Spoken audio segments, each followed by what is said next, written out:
Welcome to Arts for the Health of It. My name is Richard Wilmore. I'm your host. And if you're watching this, I apologize for my extra large head on screen. It's just me right now. If you're listening, you'll notice that it's a little bit quieter. If you're watching, you'll notice I'm the only one on screen. Stunzi is not here today. She's taking a little bit of a break. So we're going to have some fun things planned throughout the summer while she's gone.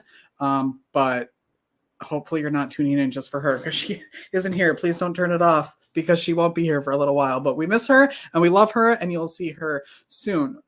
But we have great people here, not to take her place, but to distract from the fact that she's not here. And today we have Tasha Golden. And I talked to her a few months ago to prep for this. I'm so excited to have her on the program to talk about all of the great research she's doing. She's an artist, she's a health scientist, an international speaker, and a consultant. She makes the science of arts and health relevant and usable for anyone seeking to improve well-being, creativity, knowledge, and connection. And that, of course, sounds 100% about what we're here to do and talk about. So why listen to me when you listen to Tasha? So let's start the show. Come along with me, and I know you'll see that a song changes everything. Hi, Tasha. Hello, thank you for having me. Thank you so much for being here.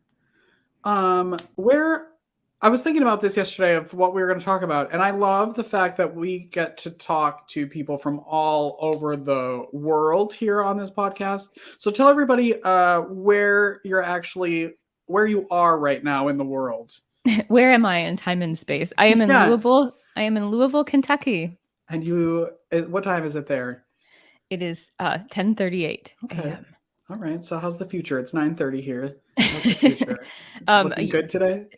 I am trying to believe that the future is not bleak. I am probably with a lot of other people. It's difficult the last few days, but I think that's why we do what we're doing here today and why we try to support one another and talk about the things that matter to us and that can reshape the world, right? Yes. I mean, arts have always been super important to you in your life. Can you talk a little bit about how you got into the work and what triggered you into getting into what you do? Well, okay. So I grew up in a conservative evangelical home. My dad was a pastor. And the reason that this is the root of my story is that eventually I became a singer-songwriter. I toured the world, and that was the thing that I wanted to do ever since I was a little girl. But the place where I started writing songs was in church, because where I grew up, women couldn't preach and we couldn't teach like mixed gender audiences, but we could definitely sing. And there was sort of like an honored space for music in like church services on the weekends. So starting from a really young age, when I felt like I had something to say to like people in my life or around me or in society, I wrote songs.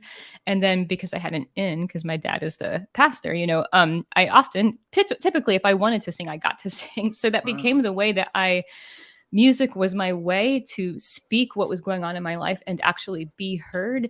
And that continued when I became a professional musician. Music continued to be a place where I could share things that were going on in my life that I couldn't share otherwise. There are situations and histories and memories and events that I didn't tell anyone before I shared it with a room full of listeners at a show from a stage.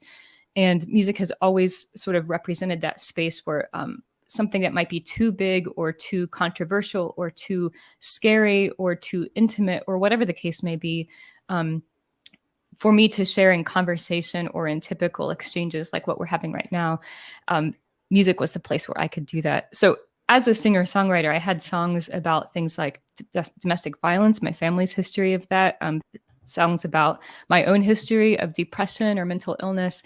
And no matter where I went in the world, like whether it's like Chicago or Beijing, those were the songs that people lined up after shows wanting to talk about. So over the years, you wind up having hundreds of people who've shared really personal stories with you based on the songs that they've just heard you sing. And a lot of those people, in my case, followed up their stories. For example, like maybe a story of abuse in their history by saying that I'm the first person they had ever told. And for me, I understood that meant, oh, this person has never told a doctor, never told a therapist, not even a spouse or partner. And I knew that for me, the supports around me in my life, being able to just share and convey what was happening in my life had been so important. And that had been out of reach for these folks up until they were in a music venue, up until they heard a song, up until they, were in some low lit place after a show someplace. And were able to share what was on their mind. So I became really interested in why that was happening. Why was a music venue or a song a place where I and other people could finally say something that we couldn't say otherwise? And how did that affect our health? And I ran into some of the same questions when I founded a program, like a creative writing program for girls that are incarcerated called Project Uncaged. And the same thing, those girls shared really different things in their poems and their songs than they ever shared in just conversation or like on the questionnaires that we gave them. So again, that question of like, what do we not know from people when we don't give them these other kinds of spaces? And what is it about art and creative writing and song and music that helps people share what's going on in their lives? And what does that mean for how we live this human experience and how we share it with each other? And that is why I wound up in public health, to try to research what was going on with that phenomenon and how does it affect not only our individual health, but our collective well-being. And what are you finding? I think that's always, especially with music. I mean, most people listen to music. We've had one guest on this program who was a singer, and her father hated music, hated it. But he loved to listen to birds. That was his thing. And I was like, well, that's music. So give him that and just we'll pretend that it's not music that he's listening to. But most people listen to music. And I think we all have like, that favorite song that feels like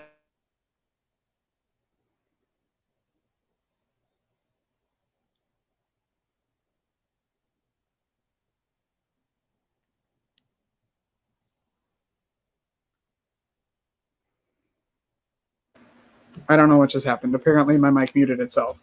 Oh, no. Sorry.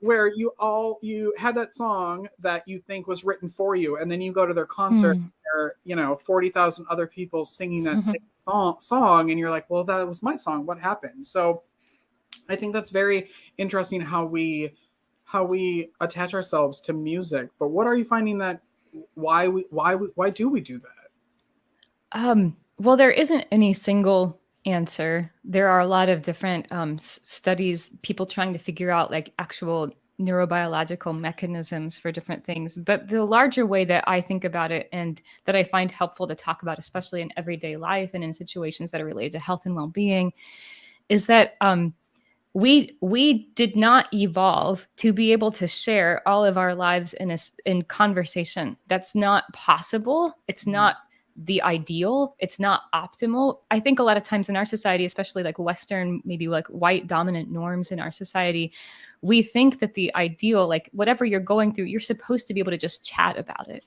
And if you can't chat about it, something's wrong with you. It's not a limitation of talking. We don't think of that as being the limitation. We think that something's wrong with you because you can't find the strength or the courage or the words or whatever to muster and be able to share something, whether it's with a friend or a spouse or even a therapist or something like that.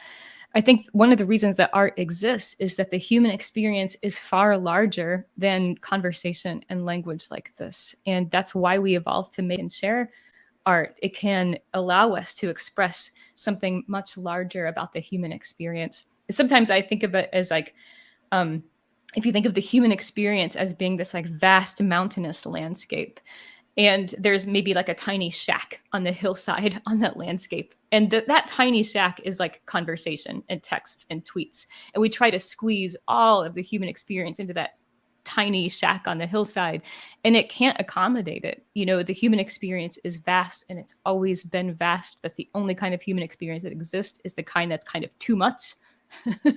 And I think part of what music and all kinds of different art does is acknowledge that things are bigger than something pretty and containable and manageable. And so when we need to, we access those. And when we find something that's like a song, like what you mentioned, that represents some aspect of our experience that we haven't been able to articulate otherwise, I think we hold on to it because it's sort of like, hey, this acknowledgement that my experience is real and it exists and it's true and it's shared, but also an acknowledgement that it's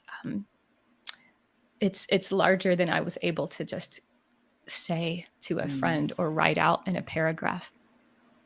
Yeah. Were you, I mean, you were using music as a way to express yourself. Were you surprised then at the reaction from people at concerts that you were receiving, that suddenly they were telling you their stories? Like, how did you deal with all of a sudden being their therapist, kind of? Well, a lot of what I do now is I spend a lot of time now offering trainings to artists and arts educators, arts facilitators in trauma-informed practice. And a lot of what I'm doing, and when I'm doing that, is offering what I wish I would have had. I think people kind of don't realize, maybe people who are not artists know this hands down. Like anybody that I've ever talked to who's an artist knows this really intuitively. I think other people don't recognize how much people share with us as artists as a result of like what we kind of seem to make communicatable, talk aboutable through the art.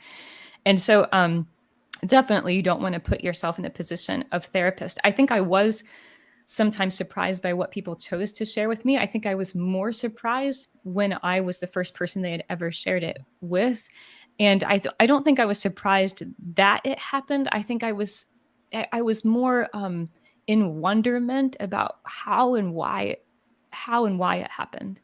And I think I was also alarmed by how much is going on in people's lives that they don't have a way to get out or express. And I wondered if part of their inability to get that out and express it is that they thought they had to do it in some, they thought they had 3 options or something. I would have to, if I'm going to share this, I have to share it in way A, B, or C. And since I can't do that, I guess here I am. And maybe they show up at a concert, whether it's mine or somebody else's. I think this happens for humans. Like they show up at a concert and they find a D and they're like, oh, I didn't even know that was an option for me. Okay, I'm going to take it. Yeah, and I mean, we've had people on this podcast who don't even know that they're in the arts and health world, what they're doing. And then they're like, oh yeah, there is that correlation. Or this is what I'm doing. I just thought I was doing it to, for whatever reason. So I love that, like, you're giving people that space to they don't have to create the art themselves to like express it, that you're just giving them the creative space, because it's not always about going out, painting, writing music. It's also about taking it in and what that does for your soul. Yeah. And, people hesitate to want to create things, or maybe the last time they created something was when they were a child. And so I understand that for a lot of people, it can sometimes even feel infantilizing for somebody to tell them like, hey, why don't you go draw a picture or take a painting class. It can seem like you're trivializing what they're going through. And so I think but like you said earlier, everybody's got a song that they love. People are drawn to things like film or TV shows that do represent their lives. And I think that's a way in for people, or a way through. Not to say that I think the goal is for people to create their own art. I think people are creative and they create things in whatever way that they need to. I'm not out here trying to make sure everybody becomes an artist or makes art. But I think the availability of art to either find it or create it or both, I think we evolved to need that and to be driven to share it. And I think there's also a lot more creativity than we typically acknowledge in just the process of hearing something, listening to it, sharing it. I mean, people are so creative in their interpretations, for example, of a film, what they thought that it meant to them, or, the ways that people will put together a playlist to send to one another. They might not think of that as being an art, but even the things that we as humans do with the art that we do encounter and the ways that we make meaning with and from it, that also is creative, and that also is part of how we process and navigate and move through things. And I think especially as adults, we think that stuff like concerts and making the art is supposed to be for the people who are really good at it and the professionals. And I can't be an artist because, I don't have, my paintings aren't framed in a gallery somewhere, or I'm not recording an album. So I'm not professional. So I'm not an artist. And I think that's kind of dangerous to do to yourself. Yeah. And you can choose the label or the name or term artist if you want, and you can issue it if you want. That doesn't have to be here or there. So if it makes people feel better to say like, I'm not an artist, even though they're constantly making art every day, that's fine. Whatever you need to do. Yes. But I also think, sometimes, especially in my world, there's there can be this kind of sense that that an artist, quote unquote, is some kind of special class of people, and they can become like this idea that those people are special or other or different. And I think people do that in order to honor the artist. But I think a lot of times the opposite happens, because the more, quote unquote, special or othered you make a sort of like set of behaviors or actions, which is ultimately what artistry is, the easier it becomes to dismiss it. And that can mean that you dismiss it as in like, we don't need it, or like we don't need art in schools or something like that. But it can also become, and I just want to clarify, I think we need art in schools. I'm saying that other people dismiss the arts because they've made it other and quote unquote special, and therefore it's not actually a part of everyday life, and so that we don't need it. But then I also think that it can become like you're saying, this thing where like, well, that's for certain types of people do that. I'm not that type of people, therefore I don't do that, or I don't identify with that. And as somebody who has always identified as an artist and made my living as an artist, I feel very uncomfortable when people talk about artists as some kind of like special group of people who can do special things and see things in a special way. I don't think that's consistently true. And of course, artists have done really wonderful things in the history of the world. And artists have also been propagandists for really evil and terrible things in the history of the world. So I think it's much, it makes much more sense for me and my sensibility to just think about humans doing the things that we have been made to do. Basically, we kind of figured out that we need art, that we make it, that we appreciate singing and making sounds with our voices. We appreciate seeing color or lines on pages or canvases, and we do things with the world around us. And that's just something that we do. And we cut that off from ourselves or excise it from the human experience to our detriment, because we apparently need it. Or we wouldn't be doing it after these millions of years. Yeah. What was the last creative thing you did for yourself? Not necessarily like for work, but something that you did for yourself. I unexpectedly several days ago wrote a song. My partner was playing a kind of chord progression. It was late at night. I was getting to bed, and I heard the chord progression, and without wanting or needing to, it just a melody popped into my head to go with that chord progression, and I just took out my journal and wrote out the whole song. Wow. Which wound up being about kind of like this social media snafu that I was seeing, like, you know, arguments falling apart, people trying to reach each other across difference, and it just becomes a little bit of a dumpster fire.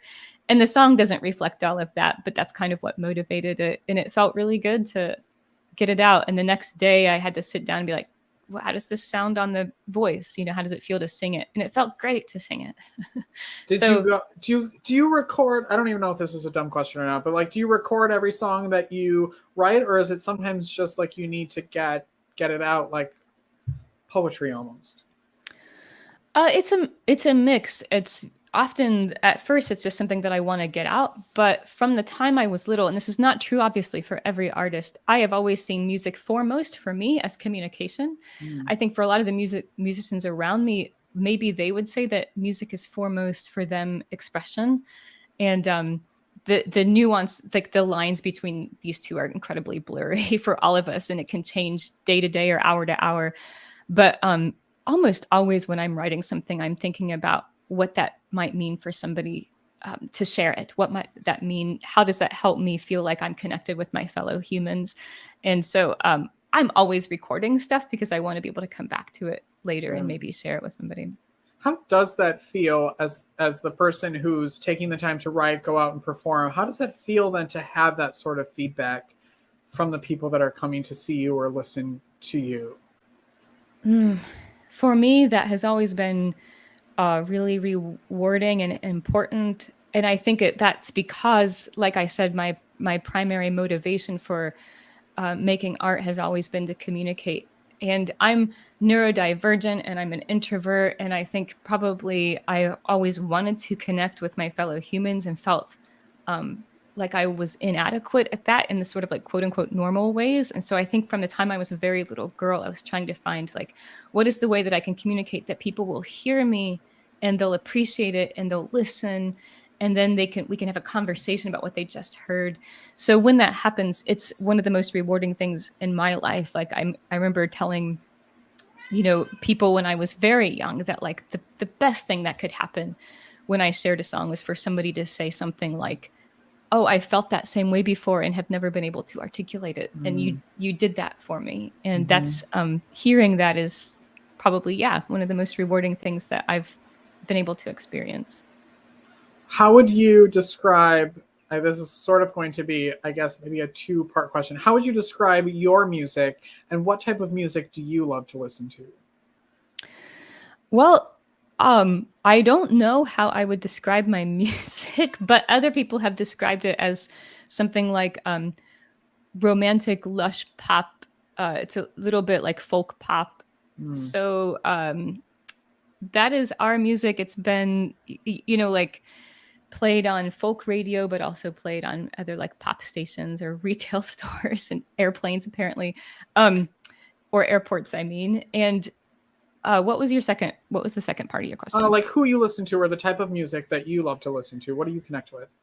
Oh, it is always changing. And for the last few years, actually, I've found it difficult to sit and listen to music because it's almost, I found myself almost overwhelmed by it. It's a little too much. But I will say, just to give a shout out to her, I think the album that I've been coming back to over and over again the last few years has been an album by a singer-songwriter named Kim Taylor.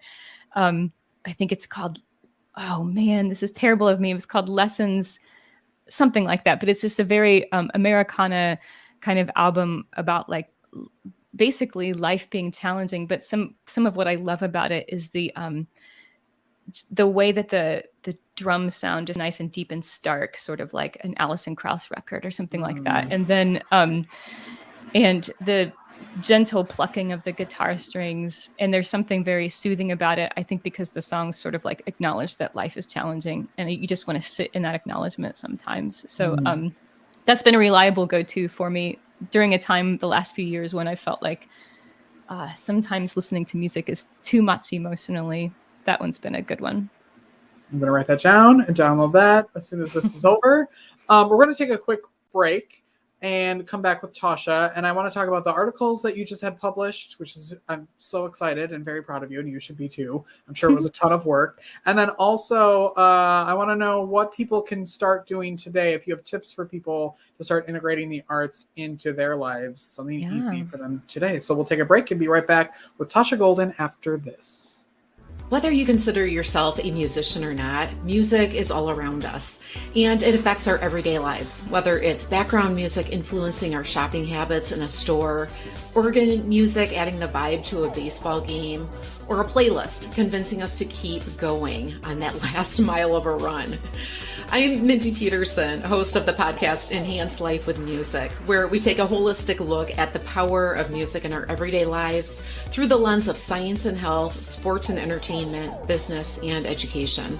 You can find me and Enhance Life with Music at mpetersonmusic.com/podcast or wherever you get your audio. Unleash the power of music. Medical professionals are burning out at an alarming rate. Burnout can cause health workers to feel hopeless, trapped, helpless, worthless, depressed, sleepless, and tired. By joining the Hearts Need Art Gratitude Grams program, medical staff receive a personalized email and video from a musician, an artist, or writer once a week that includes a message of thanks, an encouraging song, uplifting poem, or a simple art activity. After watching their Gratitude Gram, participants report feeling more hopeful, empowered, energized, and appreciated. If you are or know a healthcare worker that would like to receive free Gratitude Grams, please visit heartsneedart.org. Kim Taylor, Songs of Instruction. We're back. That's not who we're talking to, but maybe we'll surprise her next week. But we are here with Tasha Golden. That is who she was talking about, who she's listening to. Now, tell us about the articles that... I want to know how long these take to write, like what this process was, and why you did it, and like what I hear a lot about, like, oh, that's a white paper, that's an article that was released. But what are those, for people listening, me included, like what are those used for? And I want to hear your process behind it. Oh, well, they're all so different. Like in the like academia or the scholarly world, like, you know, some people can churn out articles every few weeks, or some people, some studies can take several years. So it just depends on what you're studying. The articles that we just that I just published took a really long time, in part because just the peer review process with the journal was delayed because of the pandemic and stuff like that. But the study itself was also a little bit of a long time running. But what it was is at the time I worked here in Louisville, Kentucky with something called the Youth Violence Prevention Research Center, which is a CDC funded organization designed to, like it sounds, try to do research that would help prevent youth violence. But we noticed that we knew a lot about how boys and young men were experiencing and perceiving violence. We knew much less about girls and gender nonconforming youth. So I wanted to do a study that would focus on them, but I also knew from my work with Project Uncaged and with girls in the juvenile justice system, like I mentioned earlier, that there's a lot that you can learn, especially about stigmatized or sensitive issues such as violence, if you open up the ways by which they can respond to questions. So our city had many different surveys that had gone on about violence exposure to the public school district, to the University of Louisville, to lots of different things. So I got some of those that had been administered over the last few years and just disaggregated them by gender. So we could look specifically at girls and young women in those surveys. But then I also established a few creative writing processes. One was a Project Uncaged, this creative writing program for girls that are justice involved. One was a citywide poetry contest that we did with an international literary publisher called Sarah Band Books that's here in Louisville, Kentucky.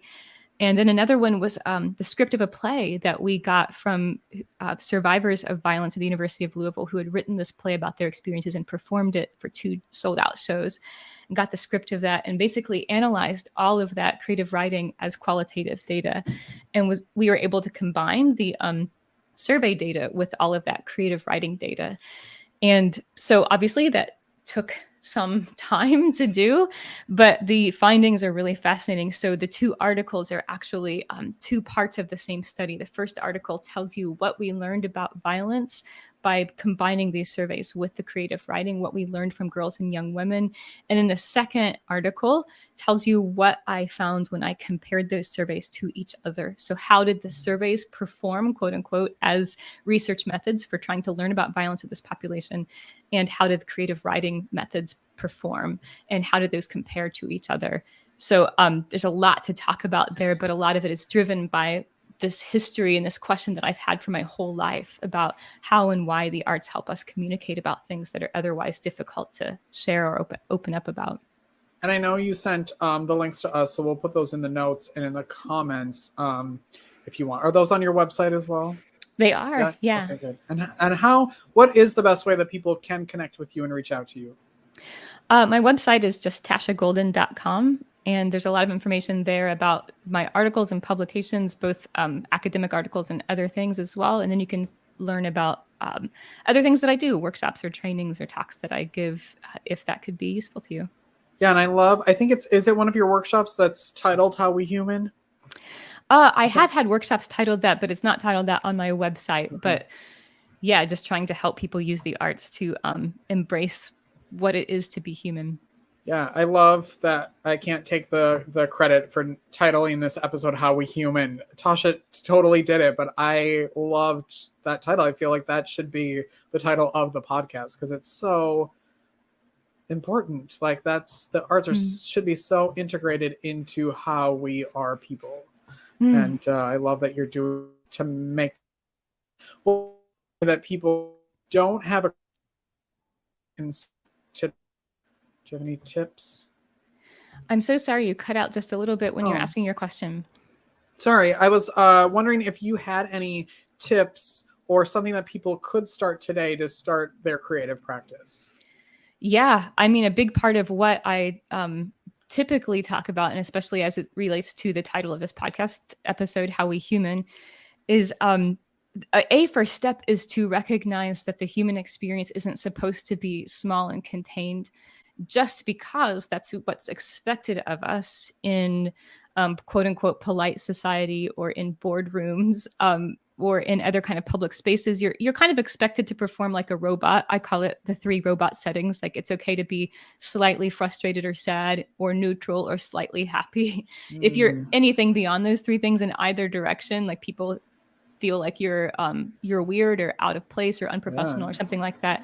But those are arbitrary settings that are just socially constructed. It's not like that's actually how the human experience is really, really large. And especially the last couple months, for a million reasons, have been so difficult for our society.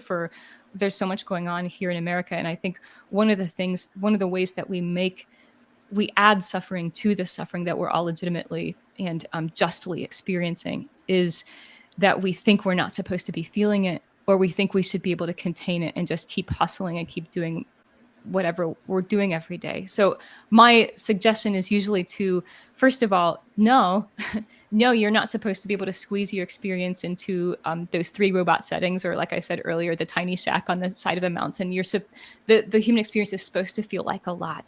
And so whatever you need to do to be able to express that or share it, do it. And it doesn't have to mean like go color a picture or go get a guitar out and write a song. It just means don't expect yourself to be able to reduce your experience to a text or a tweet or to a conversation with somebody else. Expect that you may need some other way to communicate or share or process your experience. And that might be a certain film that you watch with somebody else and you say, hey, that's how I'm feeling. It might mean you put together a list of a few songs that you can just sit with, or maybe you send them to somebody else. It might mean that you draw a picture. It might mean that you take some time watching somebody else paint or draw something online, whatever it is. But the main point is not you need to make art, or that art is some kind of panacea or silver bullet. The main point is that art is part of how we human. And whatever it is that helps you to acknowledge that and accompany it, find it, do it, use it, regardless of how it's labeled or what you think it, is it creative? Is it art? Doesn't matter. Find what you need. And I think you said it a couple times that I always try to tell people is that it doesn't have to be shown to everyone. It can be just for you. And it doesn't have to, don't go in it thinking I have to draw this or do whatever to show people. It doesn't have to be about that. You can crumble it up and throw it away and be done with it, or keep it in your own notebook. It's just that how important it is to do it in any way that you're doing it. Tasha, I want to be you when I grow up. I think you're amazing, and I want you here all the time, even though I know you can't be. But go to TashaGolden.com, learn more about her, connect with her, download her music. You're amazing. Thank you so much for being here today. Thank you so much for having me. It's lovely to see what you all are doing with this podcast and how you're connecting with people. And I'm glad to be a part of it. Thank you. Thank you. If you're watching or listening, make sure you subscribe wherever you're doing that, and come back next week for more episodes. We'll see you later, everyone. Bye. Bye. Thank you for listening to Arts for the Health of It, a podcast produced by Hearts Need Art, creative support for patients and caregivers, in partnership with the National Organization for Arts and Health. You can help others learn about the healing power of the arts by subscribing, sharing, and reviewing the podcast wherever you listen or watch. The podcast is hosted by Richard Wilmore, co-hosted by Constanza Rader. Our theme song, Songbird, is written and performed by Natalie Lane. Visit heartsneedart.org to learn how you can support our mission to create joy with people facing life-altering health challenges. Join us next week to learn more ways you can create arts for the health of it. The views expressed on this podcast do not necessarily reflect the views of Hearts Need Art, their staff, board members, or other affiliates. All content is created for informational purposes only. This podcast is not intended to be a substitute for professional medical advice or to diagnose and treat any health condition. Always seek the advice of your physician or other qualified health professional with any questions you may have regarding a medical condition. Never disregard professional medical advice or delay in seeking it because of something you heard on this podcast.